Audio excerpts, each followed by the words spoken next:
La France voit son projet nucléaire en République tchèque lui échapper au profit de la Corée du Sud. Après un intense bras de fer judiciaire, c'est finalement l'entreprise publique sud-coréenne KHNP qui remporte le contrat pour la construction du réacteur de Dukovany. La compétition féroce a mené à une amère défaite pour EDF, avec des enjeux financiers considérables. Malgré les contestations d'EDF, le droit a dû s'effacer devant la sécurité nationale de la République tchèque. La plainte française a été rejetée par l'autorité de la concurrence, et les recours judiciaires ont été épuisés, laissant le champ libre à KHNP pour signer le contrat tant convoité. Cette victoire de la Corée du Sud s'inscrit dans une stratégie plus large d'expansion internationale dans le secteur nucléaire.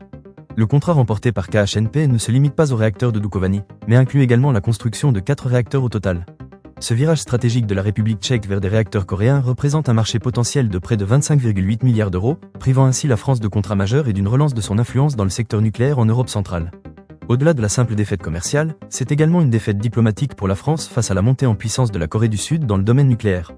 Ce duel d'influence met en lumière l'émergence d'un nouveau champion asiatique, capable de rivaliser avec les grandes puissances traditionnelles du secteur nucléaire. Avec cette victoire en République tchèque, la Corée du Sud affirme son savoir-faire industriel et sa diplomatie offensive au cœur de l'Europe centrale, établissant ainsi sa place sur la scène nucléaire internationale. Une nouvelle page se tourne et un nouvel acteur entre en scène, faisant bouger les lignes et redéfinissant les rapports de force dans le secteur stratégique du nucléaire civil.